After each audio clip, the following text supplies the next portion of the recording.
বন্ধুগণ, এটি হলো চাষি লোক, আলু চাষ করেছে, আলু চাষ করে খুবই দুঃখিত। কি বলছে আপনারা শুনুন। এই যে আলু 2500 টাকা বস্তা কিনে লাগিয়েছি, 2500 টাকা মালের দাম, আর আলুর প্যাকেট হচ্ছে 3000 টাকা প্যাকেট কিনে লাগিয়েছি। এই যে আলুর এখন আলুর দাম নাই 480 টাকা 500 টাকা আলু। এই আলুগুলো বেচে আমি কোথায় যাবো? ধার দেনা এক গাদা হয়ে গেছে, লোন নিয়েছি, জিনিস বন্ধক আছে। আচ্ছা, আপনার তাহলে ছেলে মেয়ে কটি? আমার ছেলে মেয়ে বলতে 3টে মেয়ে। 3টে মেয়ে? হ্যাঁ। আলুর দাম কত এখন? এখন আলুর দাম হচ্ছে 480 টাকা। তো কাটাই কটা করে হয়েছে আলু? কাটাই 5টা করে। আচ্ছা, তারপর তাহলে সরকারের কাছে আপনি কি চাইছেন একটু বলুন।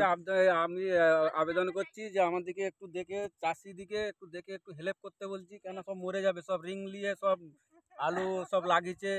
3000 টাকা বস্তা, মালের দাম 2500 টাকা, লোক আলু ভাঙছে 30 টাকা বস্তা। তো কোথা তুমি টাকা দিতে পারবে এত টাকা? তাহলে সরকার যাতে করে ভর্তুকি দেয় সেই কথাই আপনি বলতে চাইছেন। আমাকে সুসাইড করতে হবে। এটা মমতা দিদিকে, সব ভাই বেশি বেশি করে মমতা দিদিকে কাজকে একটু শেয়ার করে দিন, যেমন মমতা দিদি দেখতে পাই ভিডিওটা দেখে চাষি ভাই দিকে যেমন কিছু সাহায্য করে। এই যে আলু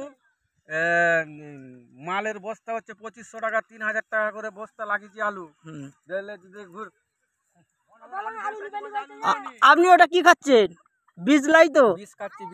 বীজ সর্বনাশ হয়ে যাবে। বীজ ছাড়া তো উপায় নাই, আর মরে গেলেই 2 লাখ। বীজ ছাড়া উপায় নাই। এই যে আলু কে নিবে? তো মনে হচ্ছে তো আপনার মনে দুঃখ নাই, হেসে হেসে কথা বলছেন, তার মানে দাম ভালোই আছে নাকি? আর টেনশন করে কি করব? হ্যাঁ বলুন, টেনশন করে কি করব? আচ্ছা ঠিক আছে, আমি দিদির কাছে খবরটা পাঠিয়ে দিচ্ছি। এই যে দর্শক বৃন্দ, ভাই বোনেরা, খবরটা একটু শেয়ার করে দিন।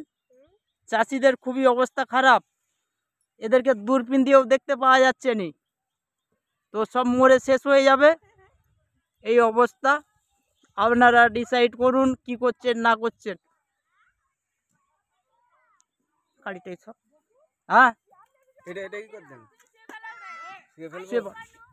ঠিক আছে, 20 পিস খেয়ে নিল মনে হয়।